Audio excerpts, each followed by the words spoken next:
Welcome, everybody. Welcome to the NVIDIA OpenUSD Insiders live stream. This one's going to be a focus on the Isaac Sim for office hours. We're also going to touch on Warp, which is very exciting. I know a lot of fans out there in the community who are really excited about Warp. But first, we're going to go over some really quick announcements. Then I'll announce the special guest we have today. As you can see on the screen, we have a really, well, actually, before what's on the screen, on Monday, we have Automate coming up. So this coming up Monday, so basically just several days from now, and NVIDIA's Deepu will be giving a keynote speech covering industry autonomy in the world of physical AI. We'll post a link for that in the chat. We highly recommend people tune into that virtually if you can, or if you're in the area, definitely watch it. And then obviously on the screen, we also are really excited about GTC Taipei, May 21st to 22nd. This is going to be super exciting and continuing the tradition of our GTC with great keynotes, great sessions, workshops, trainings. And we also just announced about a week ago or so, GTC Paris. We'll put the link for both of these events, both GTCs coming up in the chat. We hope that anyone in those areas can attend. Let us know if you're attending. We'd love to help you with any kind of meetings or information you need. Super exciting events. The whole team is really excited about this. I know that there are several ambassadors already planning to attend GTC Paris. We're actually thinking about organizing a meetup. So if you're in the Paris area, whether you're attending GTC or not, and you want to meet up with other Omniverse users, feel free to reach out to me, edmar@nvidia.com, and I'll bring you in that, loop you into that thread for the meetup that we're planning.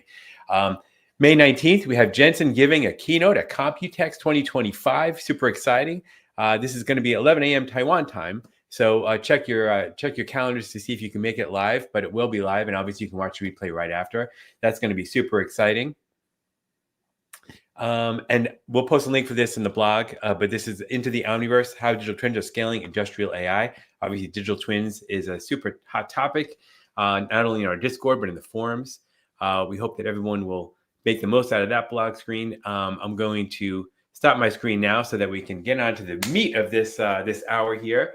Eric, you are no stranger to streaming, as people can see from your name, Strainflow, a veteran streamer. It's very happy to have you and Rishab here, kind of leading these Isaac Sim office hours. And we also have a very special guest. So in case people are just watching for the first time, let's do this. Eric, since you're right next to me, why don't you tell us about what your role here is in NVIDIA and what you'll be kind of focused on today? Well, my role, I'm a technical marketing engineer. And my job is to help as many people as I can get started with NVIDIA Omniverse technologies and with robotics technologies that we have here at NVIDIA. And one of those technologies that we get so many questions about is Warp. And so we have Mohammed here today, who is from the Warp team internally. And we are just so excited to have him with us. I know we have a lot of viewers here who are big fans of Miles Macklin. So Mohammed works very closely with Miles. So super exciting. And actually, so Mohammed, why don't you introduce yourself? And because you're a relatively new member of the team here. For sure, yes. My name is Mohammed Mohajerani. I'm a product manager at NVIDIA. I product manage Warp. Recently joined NVIDIA, actually, and excited to present this awesome product to you guys. Awesome. We're so glad to have you join here. Rishab, you're a veteran of these live streams, but for people who might be new watching today, why don't you let everyone know about your role here? Yep. Hi, everyone. I'm Rishabh. I'm also a tech marketing engineer like Eric, and I focus mainly on the simulation side of things, so around Isaac Sim, and looking forward to getting a little bit of an overview of Warp and some of examples we should be walking through in terms of like how it can be integrated into Omniverse and a potential robotics example as well. So excited for this. Awesome. Okay, so I'm going to step back. I'm going to let the experts here take over. Since it's in office hours, we invite everybody watching to post your comments, your questions in the chat. If we don't hit them right away, we'll circle back towards the end. So feel free to keep the questions and comments going. If you're working on an interesting project that you want to share with leveraging Isaac Sim or Warp, absolutely feel free to share that as well. We're always excited to see what people are working on. With that, I'll let Eric and Rishab and Mohammed, you guys can get the ball rolling. Did you guys want to cover Isaac Sim first or Warp?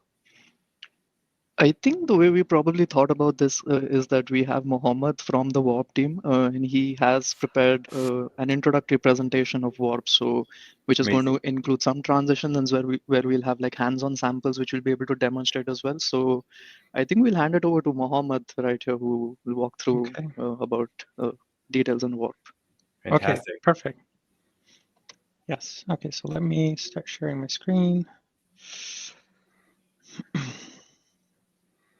Okay, so just checking if you guys see my screen now. There we go. Okay, perfect. Okay, so today I'm going to give you an introduction to NVIDIA Warp, and an overview of the SDK, what comes with Warp, how you can get access to it, some of the case studies and really interesting use cases of Warp. I'm going to also talk a little bit about Newton Engine, which was announced at GTC 25. I know a lot of people in the robotics industry are very interested to know more about that, and then we will leave for questions. And in between, I'm going to hand it off to Rishabh for some hands-on example. Okay, so Warp introduction. So first, let's set the scene and define the problem at hand. NVIDIA provides accelerated computing platform. And as part of that platform, other than the hardware we build, we have a rich software ecosystem. As part of that ecosystem, we have CUDA, which is a suite of drivers and compilers, frameworks, and libraries. And within that, we have CUDA C++ as a language with which you can program GPUs. So CUDA C++ is, as many of you know, is general purpose, is very efficient and device-centric, though it's not specialized for any particular problem. So you have to start building things yourself, from data structures and algorithms to solvers. If you want to do that in CUDA, you have to write it from scratch, or you need to basically combine a suite of CUDA-X libraries together to build your programs. So although we provide those rich libraries, you still it's in C++. And CUDA is also not differentiable, natively differentiable. And in our age of AI, where you really want to find the gradients of your simulation or of your computation, gradients of your loss function, gradients of your simulation outputs with respect to some inputs or parameters, CUDA is not differentiable. On the other side, we have Python, which is really the default language.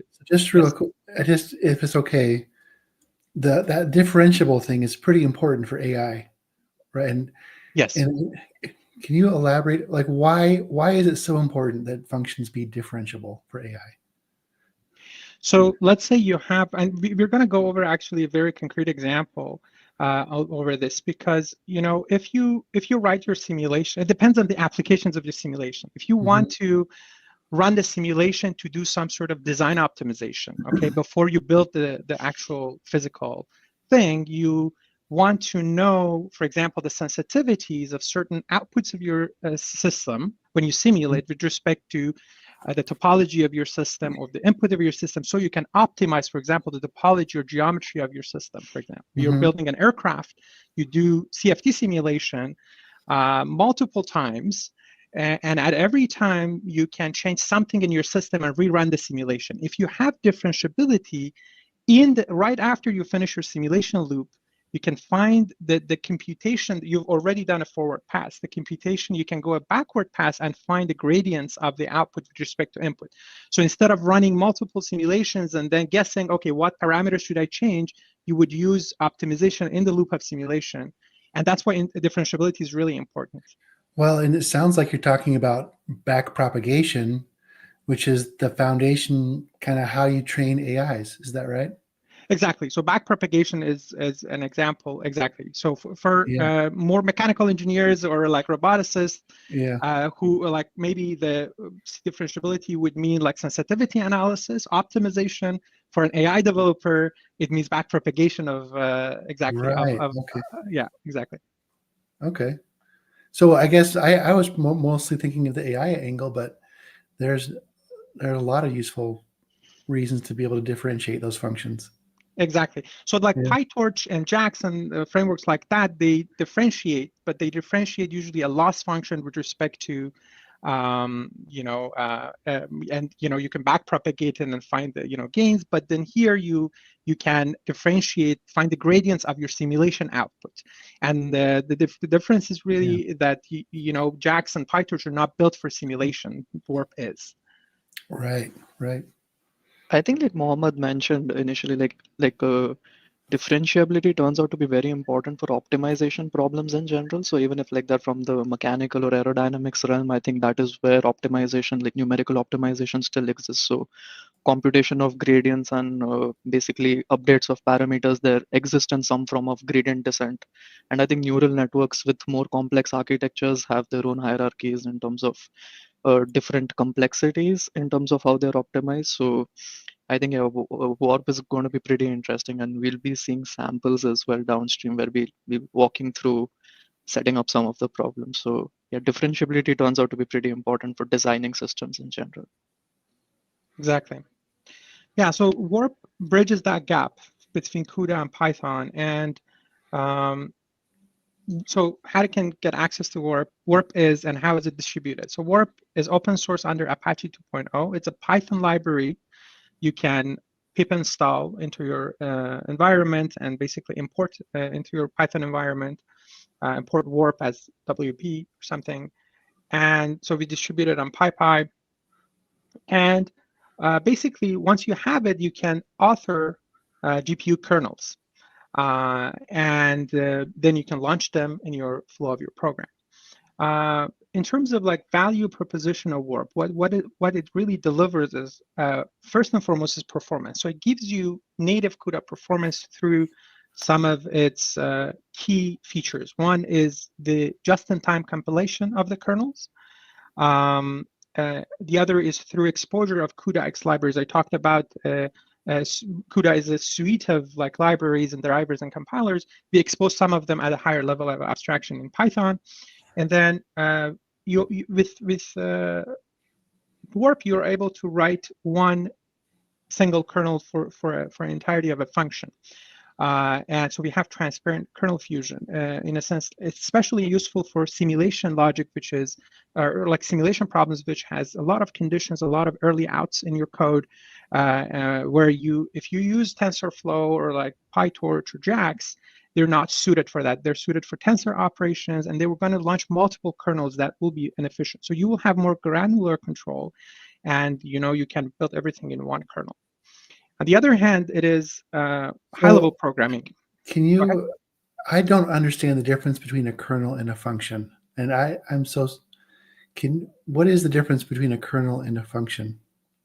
So in GPU programming, kernel is basically the function that you design to run on the GPU, basically hardware. So that's the term. When I have a slide actually down the road where I speak about. I covered this. Let me just fast forward here. So if you look at, so this is how Warp is compared with some of the other libraries in the GPU ecosystem. So you will see, probably you're familiar, you've heard PyTorch, or familiar with JAX or TensorFlow. So those sit in the tensor programming circle on the left-hand side.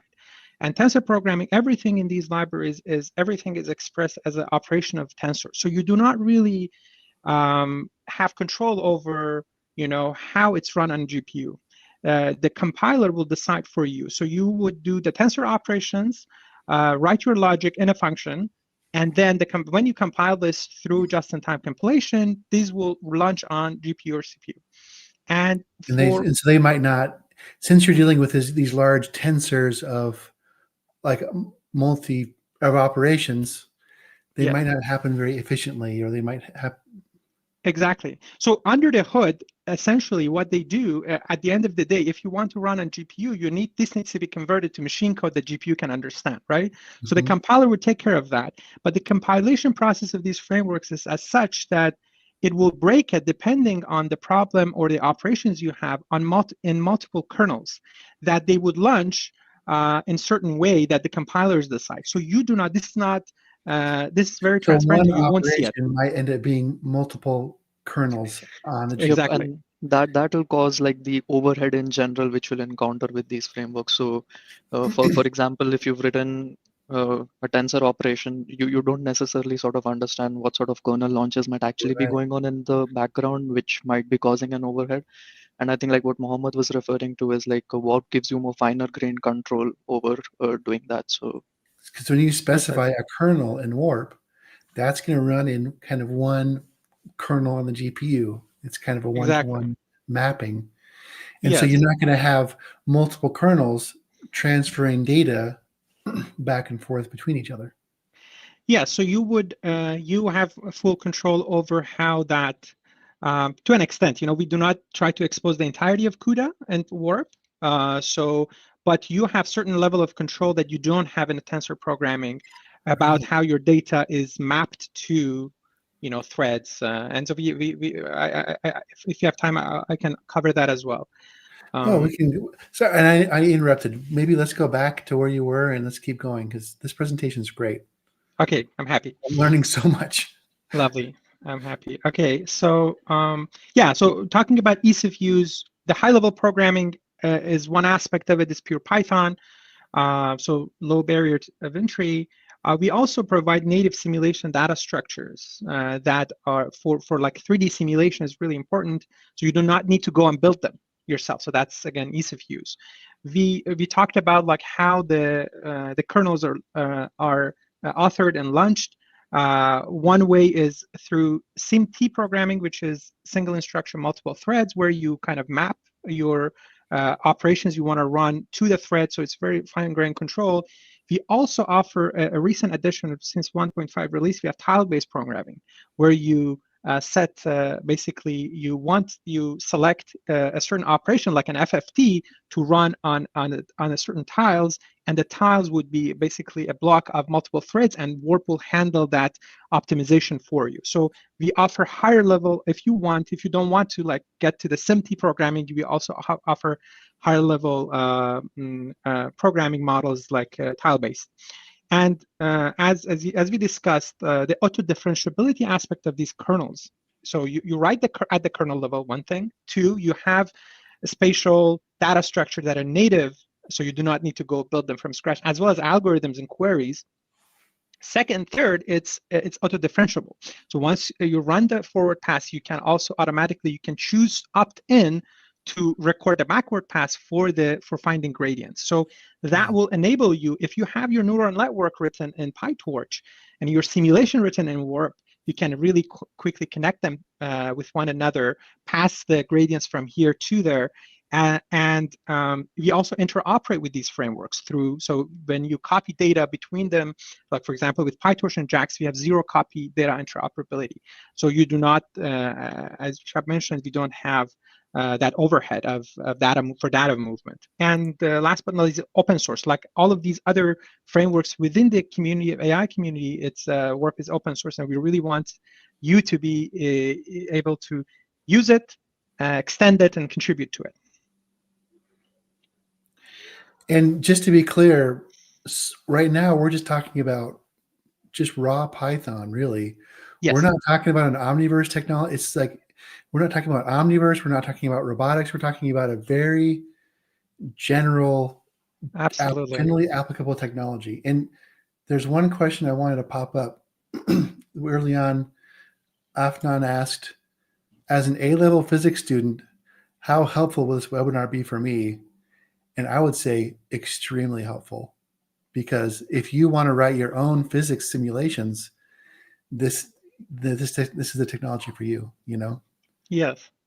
Yeah, precisely as you mentioned, we're talking about a standalone Python framework that you can pip install. You do not need to have Omniverse, IsaacSim, anything. You just need to have a computer, a GPU, and Python. So then, when you basically pip install it, we also install all the drivers for you, and then you can get started. Import Warp, and then start coding. And we actually later on I'll talk about a rich set of examples that you can start looking at. Before getting started. So here, actually, this slide, if you guys have been at GTC or looked at the on-demand videos, this popped up in many of the presentations, where Warp actually, it's really nice. It positions Warp within the accelerated Python CUDA ecosystem of what NVIDIA provides. And you see that it's positioned beside Omniverse at the higher level of the frameworks and domain-specific libraries. And that's really where Warp sits. So as we discussed, CUDA in and of itself is general purpose. Warp is specialized for simulation. We talked a little bit about of how Warp has a niche in between kernel programming, differentiable programming, and distributed computing. So distributed computing is an aspect that we're actively working on. So it's not necessarily the same level as JAX and Tensor and PyTorch that automatically scales on multiple GPUs and nodes, but we're working towards that. But if you want to distribute your code over multiple GPUs and multiple nodes, today there are ways to do that, but you need to manage it yourself.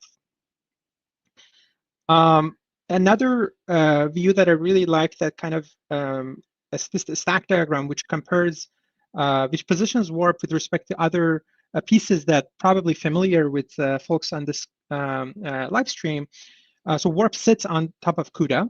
It exposes CUDA-X libraries like cuFFT, cuBLAS, cuSolver, and then it extends through Kit SDK. So if you are a user of Kit or a user of applications of Kit, then you will have access to Warp, and that's what we're going to talk about a little bit more. We also enable in the computer-aided engineering and electronic design domain frameworks like Physics Nemo, Kit CAE that NVIDIA is working on, and the most exciting for the robotic community is Newton. So Warp powers Newton, and we announced this in GTC 2025. I have a few slides to cover if you have time. And as I said, for Isaac Sim and Isaac Lab, through Kit SDK, we expose Warp, and you can basically take full control, basically use that in its entirety. Some of the high-level use cases. So now Warp is this really standalone, lightweight way that you can program GPUs. What are the use cases? So really an area where we saw a lot of use cases is data processing, mesh processing, geometric processing, image processing, synthetic data generation for AI. That's within Omniverse or outside Omniverse. It's a really key use case. If you choose to write your simulation solvers of a rigid body dynamic simulation, a very simple solver you can write, or a very complex solver, the PDE type problem for CFD applications, finite element, elasticity, fluid flow, heat transfer, you can write those type of solver here and using Warp. And we actually ship with a couple of examples for FEM type as well as robotics simulation solvers. You can use it for, as we talked about, parameter estimation, trajectory optimization problems. And you can, if you're within Omniverse or within another scripting, another 3D application or a simulation engine, you can use it for scripting within that environment to basically program custom forces or behavior. So there's a quick question I want to pop up. Go ahead. Hari's asking, how does writing kernel capture effects like divergence, 2D blocks, grid, etc.? And Warp, I think, is at a lower level than that. Is that right? It's really just writing Python code to compute whatever you'd like.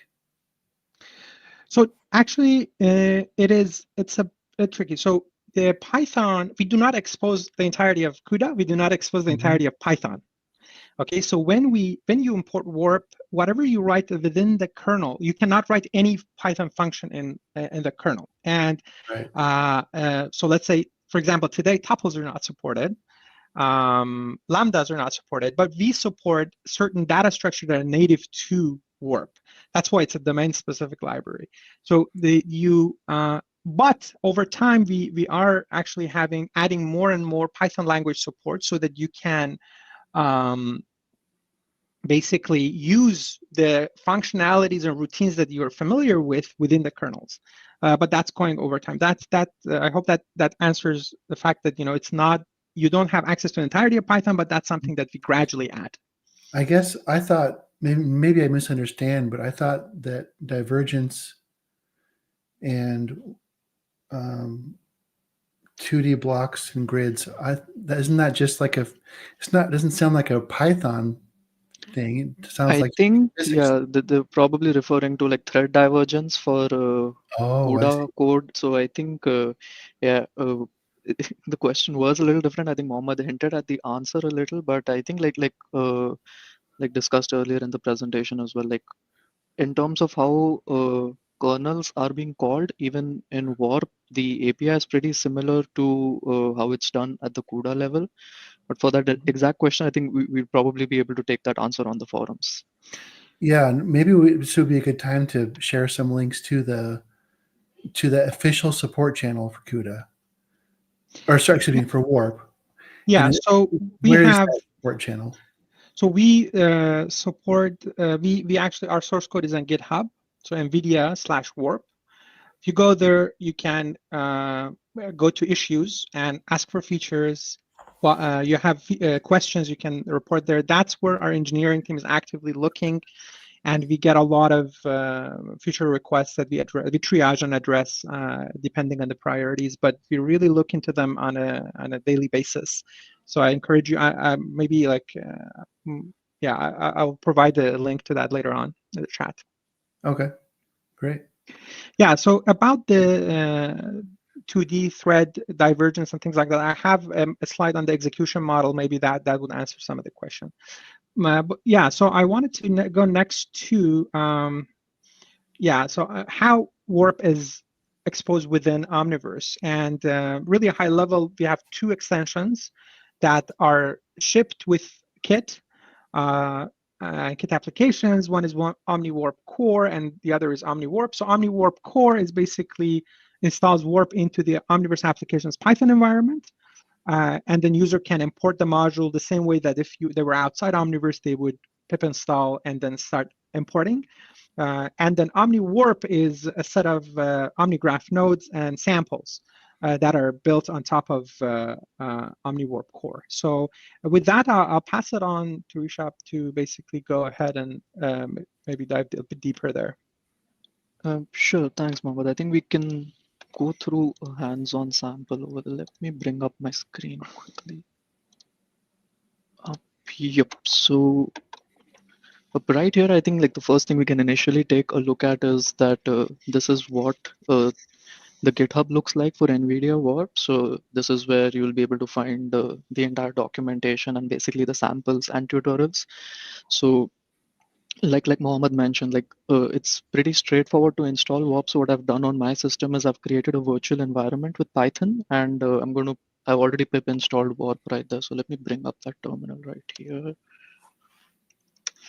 So if this is where I've cloned my local Warp GitHub, and what I'm going to do right here is I can actually see what sort of extensions are already available with with Omniverse. So if you look at the repo itself, is this good enough, Eric, or do you think I should zoom in a little?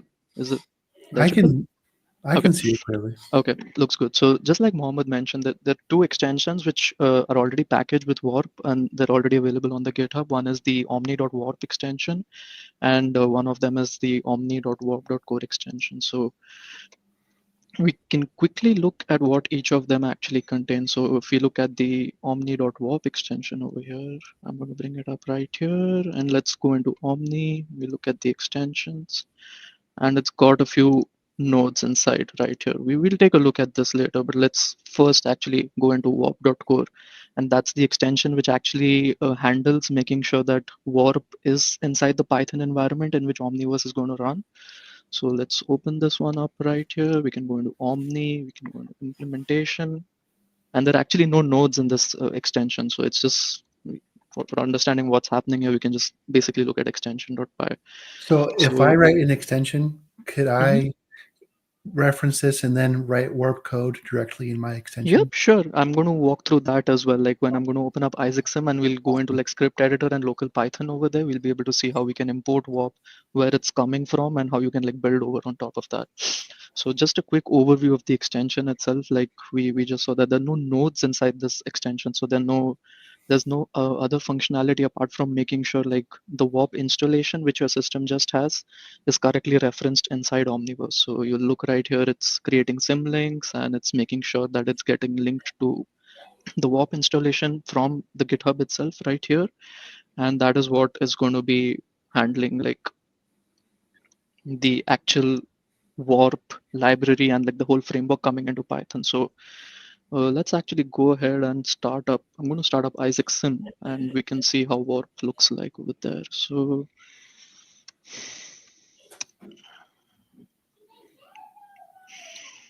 I apologize if you hear my kids laughing. They're watching a movie next door. I guess it's a funny one. no worries, you could. So yeah, we've got Isaac Sim 4.5 open right here, and we can actually go ahead and look at the extensions already available with it. So I'm going to go into extensions and I'm going to type in Warp. So you'll see that Warp is already enabled by default within Isaac Sim, and you can read through the text over here talking about like what it is and how it's integrated into basic Git apps. And if you click onto Omnigraph right here, you'll also be actually able to see like the Omnigraph nodes which come as a part of Warp and also contain a few samples over there. So you can run those with Isaac Sim. So now that we've seen that this is where like the extension itself lives from the Warp side and it's enabled by default, let's actually go ahead and try to run a simple Warp script maybe. So first thing I can do is get this a little bigger. I think that's probably the first thing I should do. So I've opened up my script editor right here, which has like the Python inbuilt with Git. I'm going to go ahead and import Warp as WP. So because the extension is already enabled, what should happen here is that we should be able to enable Warp. And what the other thing we can also do here is we can print WP. So what this will do is basically going to show us where the Warp framework is being called from. So basically where it's installed at. So let me go ahead and run this right here. So yeah, it ran successfully. So I think that's the first thing to take note of. It was good. We were able to import Warp and you'll see where it was called from. So its location is right here in the extensions. And like we saw, Warp is already a part of like the Isaac Sim extensions by default, and it's being called from right there.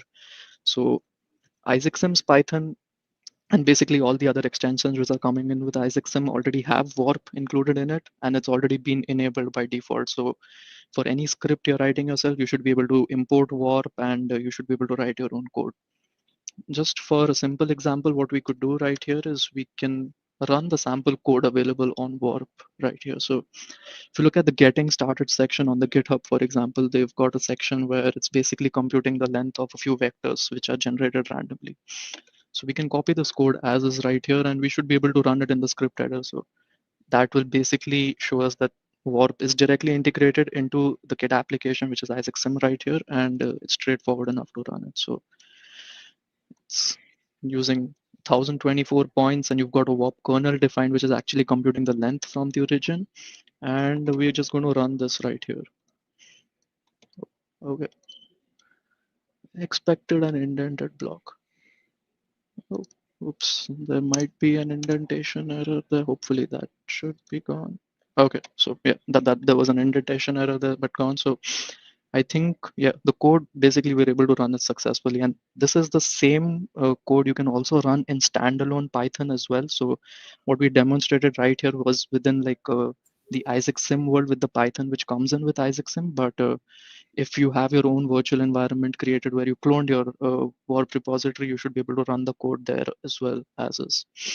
So we can also take a look at the extensions right here, the extension examples which come in with Warp already. So we quickly take a look at that and we look at examples.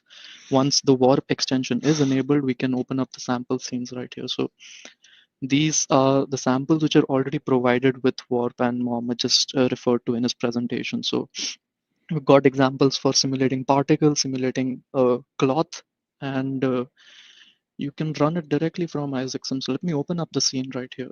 Let's go ahead and open. We can run a particle simulation right here. Don't need to save the stage. There was nothing much here. So Yeah, this is the running. sample. This is calculating live. This isn't like pre-baked. Yeah, this USD scene has an action graph, so we can actually go in and look right here what's happening under the hood.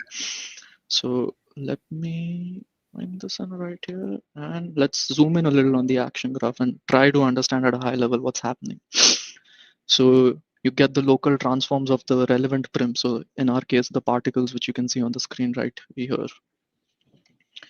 Then you're going to simulate those particles with the OmniGraph Warp node, which already handles the simulation for those corresponding particles. Those changes are then written back to the USD prims, and that is what is then being visualized on the screen. So you can actually go deeper and sort of understand the code right there in terms of the OmniGraph nodes. But what you'll be able to see when we hit play is that the entire particle simulation is going to happen live through Warp. And like Eric mentioned, it's going to run right now. So let me go ahead and hit play.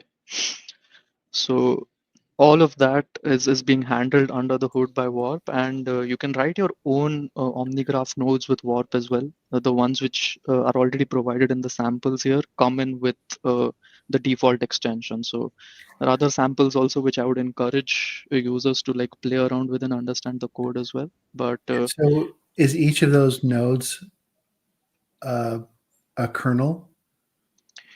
So we can actually go into the script as well if you want. Like it is a little more complex, but we can certainly have an overview of what it looks like. So there's a particle simulate OmniGraph node right here, correct? So let's go back into the Warp extension and actually look at the node itself. So here is the implementation for the corresponding nodes inside the Warp extension, and we were looking at particle simulate. So let me open this up right here.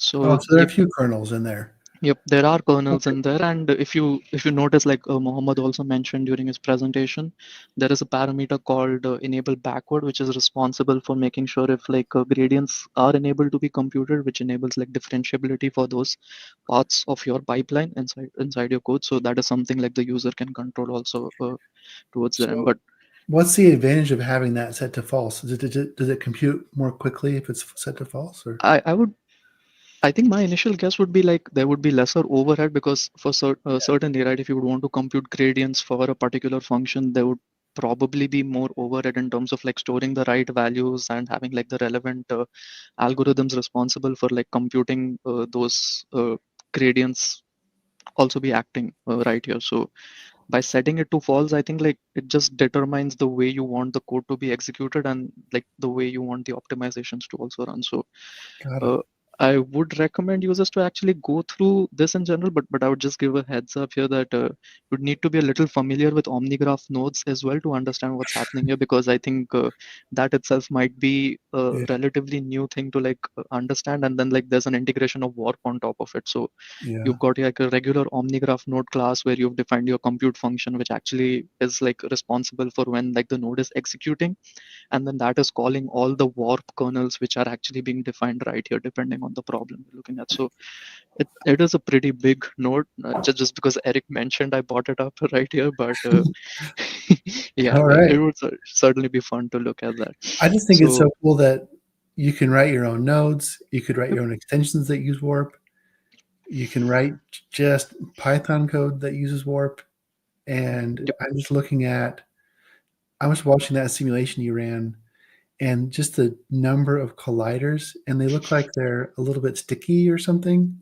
Yeah, so there are various parameters actually even within the particle simulate node, which you'll be able to see. If we actually look at like the OGN file, which is responsible for defining like what sort of inputs and outputs the node is going to be interfacing with, you'll be able to see the number of parameters which are just usually required for like simulations like this. So if you've used, for Wow. example, maybe like ROS nodes with IsaacSim, you'll see that it's relatively easier in terms of like the complexity. It's like you just need the time, you need maybe a render product, and you're just publishing camera information. So Yeah. that's straightforward. But over here, it's like you need so many different parameters for different coefficients related to cohesion, friction, and complex physics simulation. So like, Well, and I've been looking into the continuum mechanic.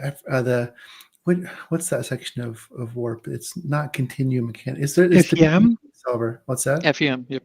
Yeah, FEM. the FEM library, and it's really interesting because, I mean, you basically, you can take when I learned about, continuum mechanics in school, I learned about, basically how to code it from kind of, and kind of, as I learned more about the data structures and kind of how you would kind of write code that would compute the finite element method.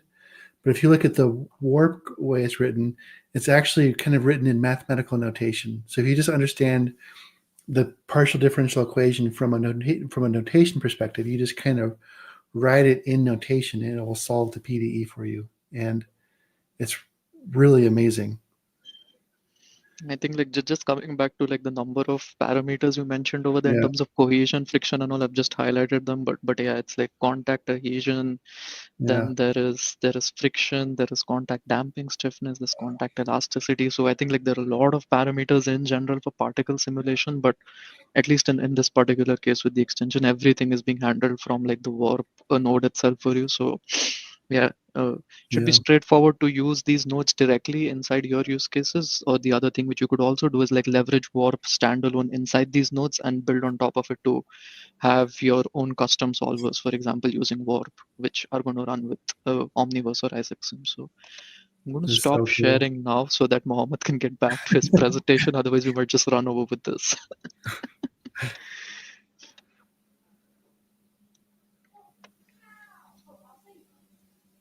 Okay, so let me get back. Okay, so do you see the Warp SDK? Hello? Do you guys see the Warp SDK? Yeah. Okay, perfect. Okay, so yeah, you guys were talking about the FEM module.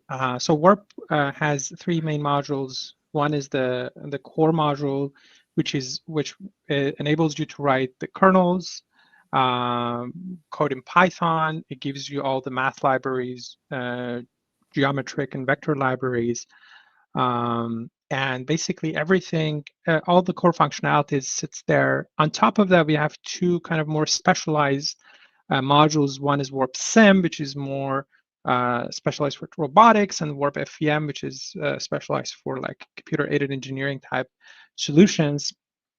And these are like reference, I would say, reference modules that you can use to build your own. For example, in terms of Warp Sim, it gives you real-time differentiable simulation for robotics control and perception and prediction. And it comes with a really modular architecture. So you can define the model, which is your geometry, all your basically non-time variant parameters, and constraints, rigid body, things like that. And then you have the states where all the time varying elements like velocity and position, which is actually the outcome of your simulation, and it could be an input to your simulation as well. And the integrator. So once you have the model and the state, you can basically integrate it using a set of integrators that are provided to you. And you can also write your own integrator using Warp. So this is good. This module is good for rigid bodies, soft bodies, cloth simulation, particle simulation. And you've seen some of the examples already. And there's a suite of examples that come with all of these modules. Warp FEM is good for formulation of PDE, partial differential equation type problems, basically combining geometry with shape and assembling a linear system and then solving it with a block sparse solver. One thing is that heads up that this Warp Sim is actually very similar to Newton. And so Warp Sim, what we are doing essentially with Newton, we are extending the functionality of Warp Sim to be more modular, more flexible. We're putting more integrators into it. We're making it Mojoko compatible. And over time, we're going to deprecate this module from Warp, and we're going to focus the development on robotics side to Newton. So if you are really basically after a robotics simulation, what you need to watch is Newton, because we're going to have really interesting development there. And I have a few slides at the end that I can go over. So really quickly on the Warp data model and some of the native data structure, You can allocate memory like you do in PyTorch with Warp Array. We have lower level data structures like vector, matrix, quaternion, transforms, and things like that. And we support all common array protocols for interoperability with other frameworks. So if a framework implements the LPAC or CUDA array interface or array interface, you can exchange data at the memory level between. And that's how we actually do interoperability at the data memory level with JAX and PyTorch and NumPy. And we have actually APIs for that. Among the data structures, higher level data structures we have Warp Mesh, basically tri-mesh. You can construct it from a USD or from your own arrays. And once you have that, you can query all sorts of things from closest point. You can raycast AABB to find the geometry within a given boundary. And all of this is backed by bounding volume hierarchy, BVH. So if your geometry changes, if the topology of your system changes, then you can quickly refit the mesh on GPU and very efficiently. And in the example you're seeing, you have a body that is animated, and you have a thin cloth, a mesh that's on top of it, and the mesh is adjusting. So the mesh is actually modeled with some FEM elastic model, and it's simulated, and we do collision detection between that thin layer of mesh and the body. And at every step, once the body changes position, we do a refit, and we very efficiently update it. And we write collision detection algorithm through those queries I talked about. We have like the APIs at the top. So 60,000 particles against 32,000 triangle mesh. We can run this on a modern GPU like 4080 in a fraction of a millisecond, which is really impressive. And you can write this in kind of 100 lines of Python code, which is also really interesting. Another really interesting example is hash grids. So you can build hash grids from a set of points in space. And again, once you have that, you can query particles around a point in space within a given radius. And then if the point set changes, you can refit really fast on GPU. In this example, again, you have a discrete element method solver written for these particles, and the way they interact with one another in 200 lines of Python code. And it's run with a very impressive performance, and that's the video you're actually witnessing. And last but not least, the volume data structure. So we actually play well with VDB data structure, OpenVDB standard, really on the CPU side, and we work with the Nano VDB, which is the GPU implementation of OpenVDB standard. So if you have a VDB data structure in your memory or from file, you can read it, and then you can pass it to a Warp volume, and then you can run all sorts of query on it. In this example, you see a particle simulation on the top. You have a simulation piece, and you have a rock formation that is imported as a nanovdb.nvdb file, and then passed to like a volume is constructed from that. And then we do collision detection between the two very efficiently. In terms of automatic differentiation, we talked about it. So so automatic differentiation is what PyTorch and other like frameworks we talked about provide. The fact with Warp is that you can do that on your simulation kernel.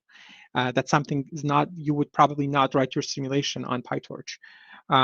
And so you can in like something like Torch, you need to opt out of finding gradients. Here the model is a bit different. You need to opt in if you want to record, and we do that through the tape function. So basically, whatever you want to record the backward pass, you kind of call it out. You can also write your own custom gradient function. So let's say you have a problem that you have formulated analytically, then you driven it, and then you can pass that analytical gradients to your kernels. And there are some limitations. We only support first order derivatives, and you need to be cautious about dynamic loop not to overwrite it, because the way we go back towards the computational graph and basically capture every computation. So if there's something that you overwrite, there would be some problems there. There were some questions about like execution and the threads and how we do that. And how does it compare to CUDA? So as I said, like we do not expose the entirety of CUDA, but we are a thin abstraction over CUDA. So we provide both a SIMT model and a tile-based programming model. In the SIMT model, you basically, like for a CUDA program, you need to decompose it into blocks and then choose a block size. Threads here, you just at a high level, you define the dimensionality of your problem as well as the number of threads. So you see on the right-hand side, you have a kernel written on the top and launch at the bottom. So you at the top, you basically select 2D on the right-hand side, 2D thread indices. And when you launch it, you basically specify the number of threads. We would take care, under the hood, we take care of mapping that to blocks. If you want to do it differently, and then when you do this, you have certain operations. So for example, compute divergence, basically you can simply, all of this would run on individual blocks in lockstep. And if you choose to do it differently, you can use, if you want a higher level of abstractions, you can select, I don't have a sample code here, but you can basically define tiles and then like run an FFT function on those different tiles, and then we would take care of passing that to threads and basically take care of, and in that case, you would, under the hood, leverage of some of the other like cooperative operations between different threads that you are not able to do in SIMT. And through that, we expose some of the lower-level CUDA X libraries, like cuBLAS for matrix multiplication, cuFFT for fast Fourier transform, and cuSolver for linear algebraic solve. We provide that through Tile API, and there is a couple of other libraries that we want to basically support over time through Tile API. And these two models of programming, they interoperate. So you're in Tile, you can untile and go back to SIMT or the other way around. Yeah, if you have questions, more deeper dive question on those, feel free to send it to our GitHub issues or questions. Let's say you are a hardcore CUDA developer, but now you want to use Warp. So you have snippets of your native CUDA code.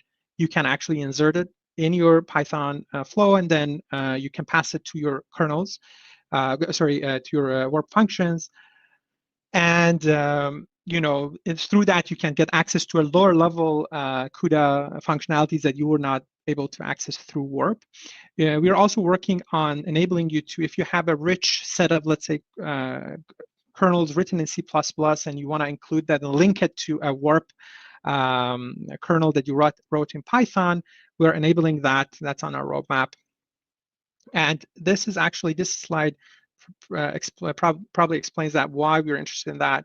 The compilation pipeline of Warp is that first and foremost, we traverse the syntax tree and the of Python syntax tree, and we generate C++ code. So we've had like a rich libraries of CUDA C++ codes for spatial computing for the past 10, 15 years, and so we didn't want to write everything from scratch in Python. So, but in our compilation pipeline, we first generate equivalent C++ code, and then we compile it with our normal compiler LLVM for CPU and NVRTC for GPU JIT compilation. And then we kind of, then they convert it to machine code. And once we do it once you do launch your kernel once, the next time it would be much faster. We cache it and basically improve performance. And so because we have this C++ code, it's easy to link your native C++ code. In the previous slide I talked about, it would be easy and efficient to basically cooperate between these two type of programming. So a really simple but effective example that the team will go over hands-on a little bit is something that we ship. It's an initial value problem. So what you're witnessing here is multiple runs of a simulation. and it's essentially linked with an optimization. So every time, so the goal of this optimization is for the ball to throw at a certain velocity so that it end up hitting the black box at the end. But in the middle, there are the dynamic movement of the ball. There's collision and contacts with the wall and the ground. So we wrote all of that in Warp, as well as a optimization problem formulated with LBFGS method for optimization. And basically through that, you can run simulation multiple times in loop with optimization, and you can find the initial value to hit that target. So maybe I'll hand it up to the team to just open that up and maybe show you around. Yep, sure, Mohammed. Sounds good. I think I can walk through that example quickly. I'll share my screen right here. Yep. So I think the example which Mohammed was just referring to is like the example of figuring out like what should be the initial velocity for a particular particle so that it's able to hit the target when it's set up in that constrained environment. So it's one of the samples directly available inside the Warp repo as well. Let me pull that up real quick here. So if we look at the GitHub for Warp, you'll be able to see the example section right here, which is going to walk through a few of the core examples, some of the FEM examples, simulation examples as well. So I strongly recommend to take a look at what these examples sort of do to understand how Warp sort of interfaces with all of them and lets you do what you need. So the one we'll be looking at is the optimization example, which Mohammed just mentioned, which is the bouncing ball one. So let's bring up the code right here. So this is the example bounce.py file, which is part of the repo, and you'll be able to see the kernels for Warp being defined right here. So there's a loss kernel which is responsible for figuring out like what the final position of the ball was relative to the target, and then which is like being back propagated as well for like figuring out gradients and stuff. So you've got that entirely defined right here. So we've set up simulation frequencies right here in terms of like the time we want simulation to run, the time step for physics, and all those particular values. Coefficients of elasticity, friction, and mass as well related to that particular problem. Then we leverage the Warp sim wp.sim basically, which we've used from right here, which is something which is part of Warp, and Mohammed had in his presentation earlier as well, which allows you to like build your own models, add in objects, add in collisions, and define problems that way. So that is being defined entirely right here. And once that is set up, you have the particle being created, you create like the target which it's going to be hitting, and then you just pass it through your forward pass for that particular example right there. I'm going to step through all of that. Strongly recommend taking a look at the code. I think what we can actually look right here is we're going to run this right here. Let me bring it back here. So so we're just going to run this particular sample to understand what's going to happen. So towards the end, what we'll be able to see is that once the optimizer and like the entire code starts running, you'll be able to see like the initial velocity for that particular ball keeps changing, and the trajectory which is being generated when you actually change the parameters after optimizations, those are being written into a USD stage. And that stage at the end, we can like bring it up into IsaacSim and we'll be able to visualize what exactly happened there. So I'm going to run this particular example right here, and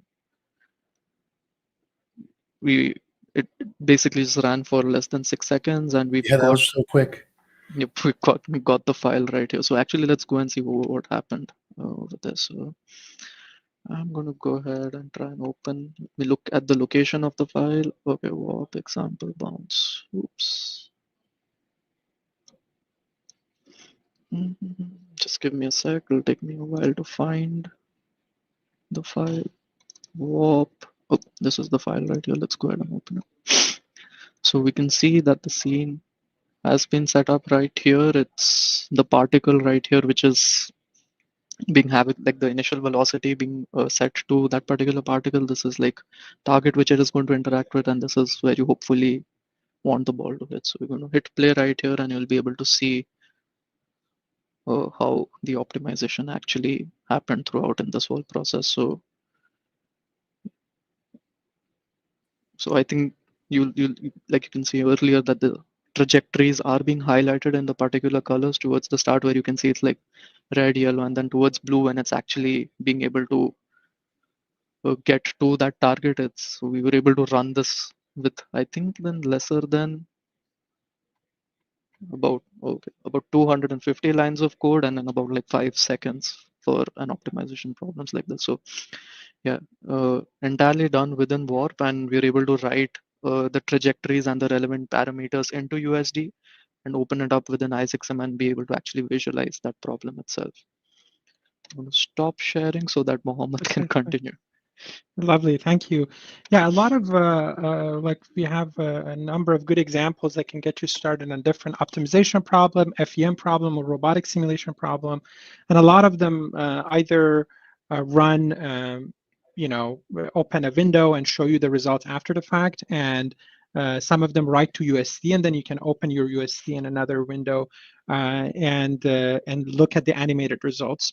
But this doesn't mean that's the only way you can work with this. If you write your kernel within Omniverse, then you can visualize at the same time, and that's a benefit of using Warp, which is not for rendering, it's for geometry processing, with Omniverse, which is RTX and other renderers that you can render at the same time. So if you use Warp at kind of outside Omniverse, you probably will not get benefits of the rendering right away. You can open the USD in other applications, but using it inside Omniverse gives you that capability for rendering. I just wanted to call that out because Warp is not, comes with some renderer, but it's not a renderer. It's just for geometry processing and simulation. Okay, so few things like two use case studies and then Newton. So wait, did you say we're almost to Newton? Almost a Newton. Because I've got questions about Newton. I think a lot of people can't wait to learn how that's going to work. Lovely.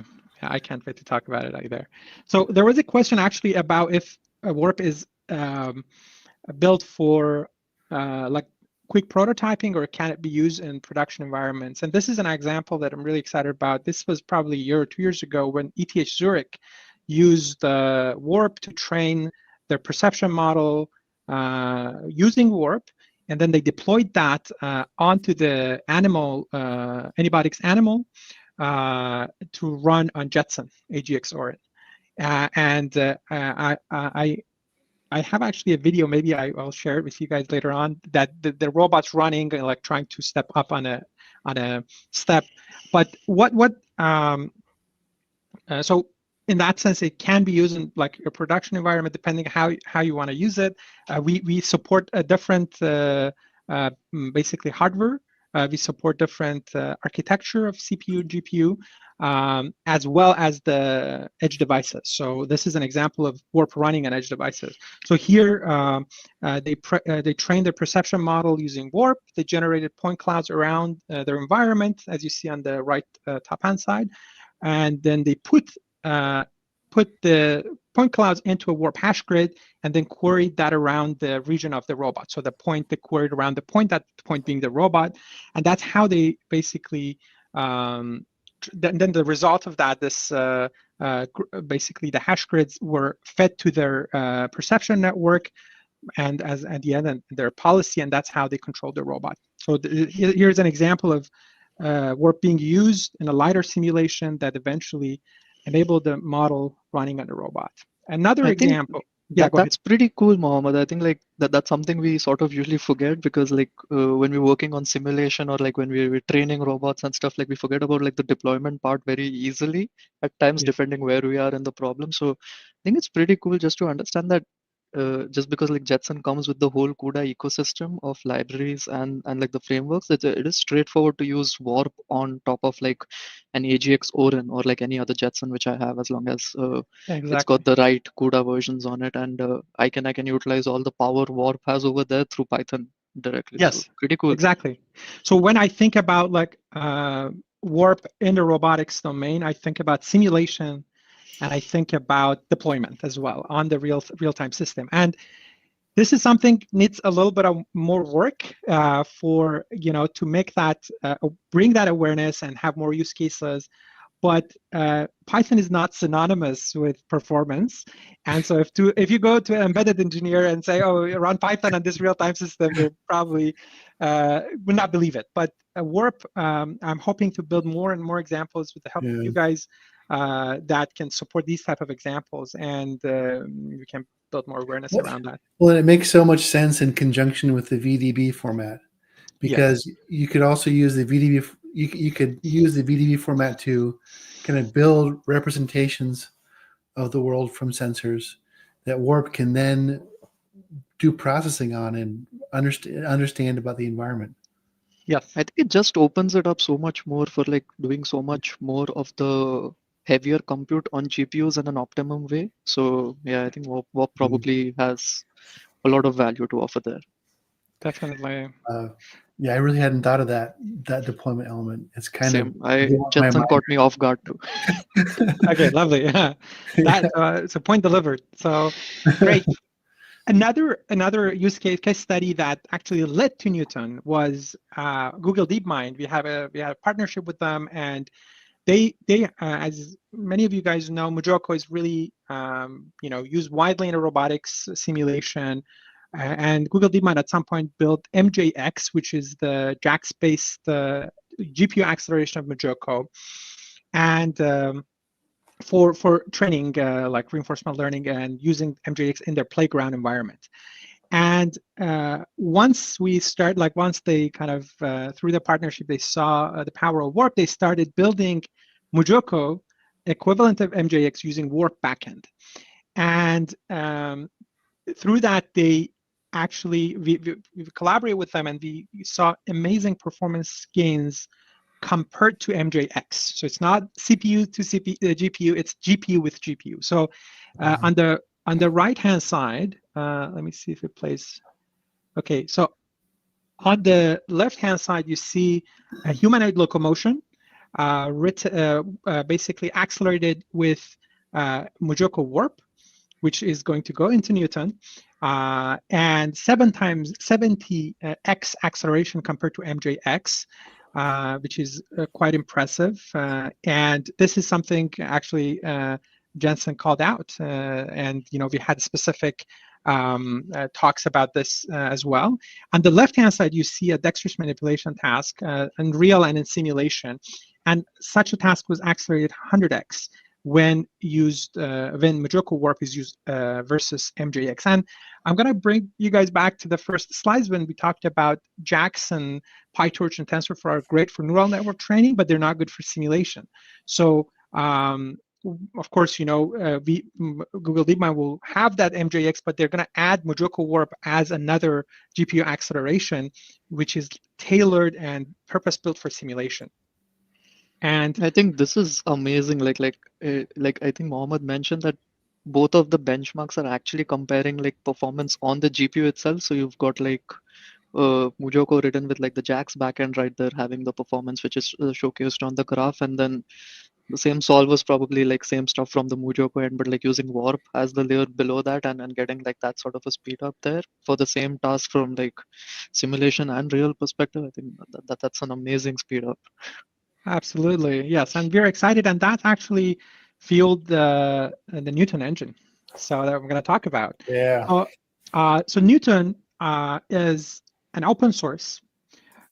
It's still in development, but an open source GPU accelerated, Mujoko compatible, and extensible physics engine that's co-developed between NVIDIA, Google DeepMind, and Disney Research. And its development, we launched this in GTC 25, and we're very excited about it. This is an extension of Warp Sim module, so it's really it is born in Warp, and then it kind of got traction after Google DeepMind start using it for Mujoko, and now we want to kind of bring it to the world and show it and give the community this amazing framework to expand upon and contribute to and use. So you will see on the middle, you have Newton, which you see like the architecture. As I talked about Warp Sim, you have a model, you have a state, you have solver, and you have like a modular collision kind of component. And then for solvers, and the first versions of Newton, when it's released, it's going to have Mojoko solver, which is equivalent to Mojoko Warp. Disney is working on a solver that probably comes out at a later date, and then you can all build your own custom solver here. It's going to also ship with whatever was in Warp Sim. So we have a Featherstone solver, a semi-implicit Euler, and basically other type of solver that already exists. We're going to also port that and maintain it as part of Newton code base. It's going to be on GitHub. It's going to be contributed and built by these three amazing organizations. And all of this is built on top of Warp and CUDA. So if you know how to program Warp, then you can add your own custom solvers and GPU accelerate it. If you have your Mojoko basically simulation done, you can also bring it here because this is Mojoko compatible. So you're not throwing that out.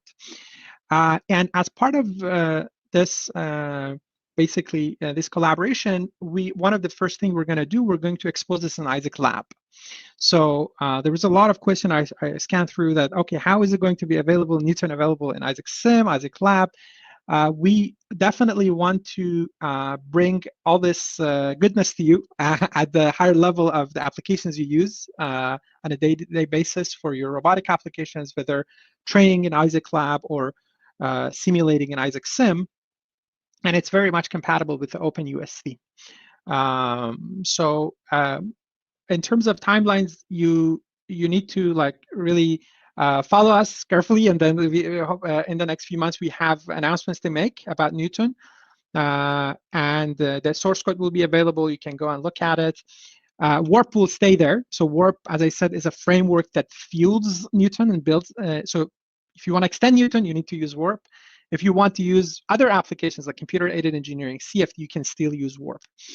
If you want to build your extensible engine like Newton, you can also use Warp to do that. So Warp stays there as a backend, but Newton is what is specialized for robotics. Here, an example that we also showed at GTC, you'll see a robotic arm being in here is running through an IK, so it's not actually rigid body simulated, but the end effectors have contacts with the cloth. And within the basically Newton solver, this is the prototype we have a VBD solver for cloth simulation. And this is drop-in replacement for XPBD. Particle-based solver, yes, XPDB. And so here you see that this all happening in real time, interaction between a contact of the robot end effector and the cloth. And we have self-collision, but we don't have self-intersection. So the cloth is not entangled in so this is an amazing result that's only available through working an IK on one side and a simulation solver, VBD solver on the other side. Another example, we have a MPM solver, like a granular solver on the bottom, that's also exists in Warp, Warp Sim and future Newton. And at the top, we had this quadruped that's running on. So here we have one-way coupling. So the quadruped is actually moving the sand, but the sand is not affecting the quadruped. But in the future, once going back to this amazing architecture, the vision is that once you have all these different solvers, some of which are soft body, some of which are granular, some of which are cloth, and multiple like rigid body dynamic solvers, all of them would follow this modular model for model, state, and solver. But they can hopefully over time we can like do co-simulation between them. And so the example I showed you is like really one-way coupling, but we would like to have two-way coupling between two solvers in the future. And this would be really amazing. For example, for humanoid robotics, you have this multiple joints and rigid bodies and actuators, and then at the end effector of the fingers you have compliant sensors. You want to be able to model the rigid body of the joints and rigid body and joints with the soft contact at the tip. So you probably need two types of solver that engage at this certain time. and Newton will enable you to do that. So it's open source and you can contribute to it. One thing I wanted to give a shout out to and actually invite you to go and watch is at GTC, Eric Frey, one of our collaborators, Google DeepMind, gave a really neat presentation when he announced Mojoko Warp and Newton as an upcoming release, as well as he talks about why JAX, for example, would not be a good fit and why we got such a good performance with Warp. So it's very technical.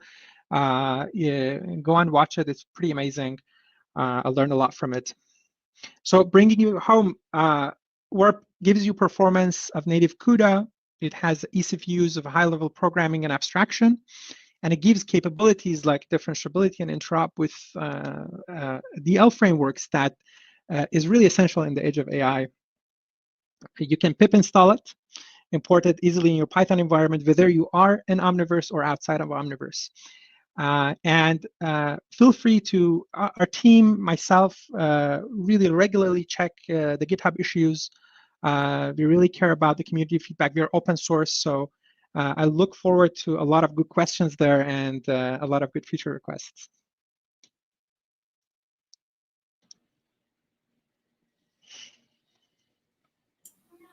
Yeah. Thank you so much. And we have a lot of questions. And let's see. Let's see what we should do here.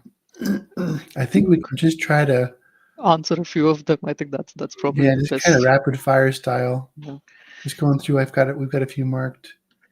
Additional features, I think, Mohammed, the best way to go is like open up issues on the GitHub itself, right? Because that's where everything is currently active for Warp. So Yeah. I think that's probably the best place to go, the GitHub directly for Warp. So let me actually, I think you showed this. You guys see my screen? Mm-hmm. Okay, so here you can simply go to GitHub issues and start a new issue. There we go. And then you can say if it's a bug. It's an open source project. We have we have bi-monthly minor major releases, and we have also bi-monthly patch releases. So we usually give features every other month, and then also in between we fix bugs. So if you're using Warp and have bugs, anything you have, shoot it, and we're going to triage and address them based on priority.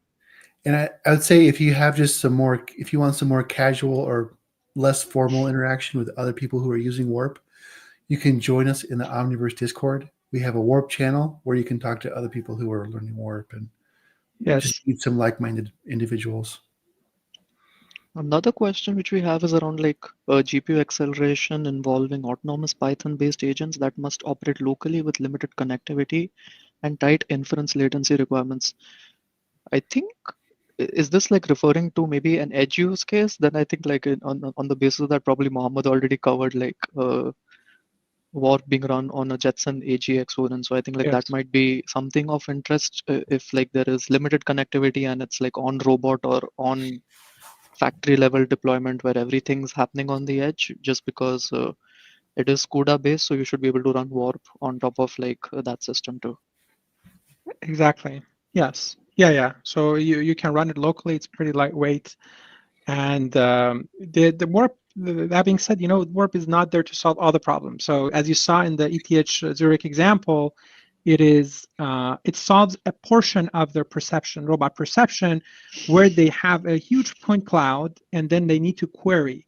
So that query is very efficient on using Warp. It can be done very efficiently using Warp. That's where they used it, and they used PyTorch for their training, and the good thing about Warp is it does handshake very well with other frameworks. So I think we have to take that into account as well. We've got another question about when using IsaacSim, should we install the latest version or use the version already installed at 4.5?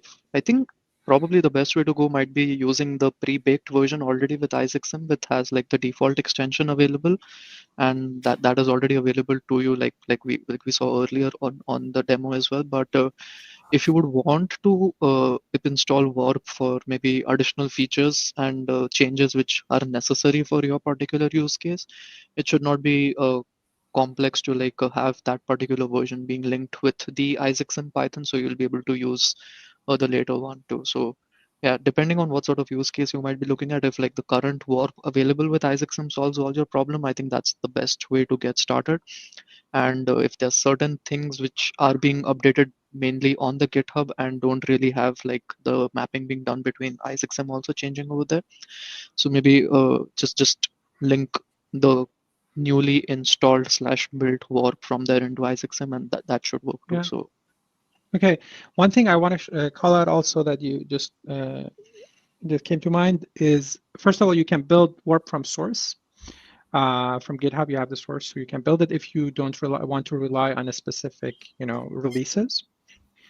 The other is that we also publish our nightlies on NVIDIA nightly builds of. So if you get you can have basically something that was done yesterday as a build, and then you can get access to it. It's published on NVIDIA PyPy index.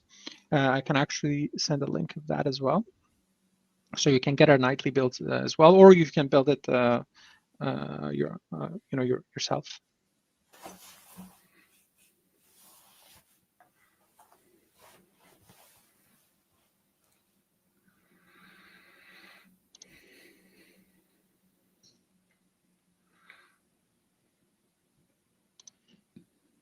we've also have a question about like, I think there's a live stream request, OmniGraph nodes and creation of custom nodes. I think, Eric, this is certainly something we can do. I think like maybe building your own extensions, writing your own Python OmniGraph nodes, and even if people are interested writing C++ OmniGraph nodes, we certainly can have a session around that. Yeah, I think a lot of our viewers are people who just are trying to get started in some of those topics. Makes sense. Yep. I think another one could be like just basic physics rigging, or there are a lot of those kind of entry-level topics we could cover. Yeah, I think even like an overview of like action graphs and how to set up your own graphs and have things done within Omniverse realm is like probably a good way to get started, so people understand what's the best practices, or even like how do you use OmniGraph nodes in general for your particular problem. And then depending on what sort of application you're looking at, you might want to build your own OmniGraph node. So that is also something we can cover for sure. So thank you for that suggestion. Eric, there is a question about what the license is. Is it Apache 2.0 or BSD? It's Apache 2.0, and it's has been. It wasn't like that before. We actually made this open source at GTC 25, so it's a pretty recent phenomenon. We're really excited about that. Then, I like this question. Warp and Newton are massively impressive, but is it worth getting into it right now before Newton is being released? And I would say definitely, because Newton is just an evolution on top of Isaac Lab, as an evolution on top of Warp. And so if you start now, you're going to start, you'll be starting to have a handle on Isaac Lab, IsaacSim, and Warp about the time Newton's coming out. And it's not going to be, it's not really a whole new thing so much as it is a more efficient and open way of combining existing things to make everyone's life better. So if you already understand those existing things, then you're going to be the Newton expert out of the box. That's what I think. Yes. So Eric, there's another question about somebody missed the Eric's phrase talk from GTC. They're asking if you can share the link. Yep, I pasted it in the YouTube chat. Let me paste it one more time. Okay, perfect. Thank you. GTC talk. Yeah, and anyone, that's a good point, actually. So obviously we're throwing a lot of information at everybody here, which is amazing. These comments are just fantastic. So many great conversations happening in chat. If you miss anything, the conversation does not have to stop when we end this live stream today. I highly encourage you to take Eric's advice, come over to the Omniverse Discord server. We have a Warp channel, there's an IsaacSim channel, an Isaac Lab channel, a general channel, robotics channel. We have all these different channels, so you can hang out with some people that are here in the chat that I recognize from our community. There's also the GitHub's discussion page for Warp, which I highly recommend, as Mohammed mentioned. The NVIDIA team, part of their job is to actually monitor, engage, and help people on there. So that's where you go for official support. I know that might be a little confusing because our official support for IsaacSim is actually on the official NVIDIA Omniverse forums. So there's a little difference there. But regardless, go to the GitHub for Warp and go to the Omniverse forums for Isaac Sim. Well, and it's GitHub for Isaac Lab as well, right? Yes, sorry, Isaac Lab as well. Yes, correct. I mean, Isaac Lab. Sim is the forums. Isaac Yeah. Lab and Warp are GitHub. Good clarification. Yes, Yeah. totally. I put some links on the screen here for people's phone. They easily get to places, but I want to really thank the three of you for presenting, Mohammed especially. I mean, Eric and Rishab, yes, you're always awesome. Mohammed for coming in hot, just being hired. Randy, this is pretty impressive work. So Thank you very much. Really fantastic way to show everything and explain it so clearly. The community definitely is very appreciative for everything that you guys all did today. Are there any kind of more? I know there's a study group happening in a few minutes on the Discord server. But before we go, any more parting words that you want to leave with people? Any more advice or snippets or any last minute?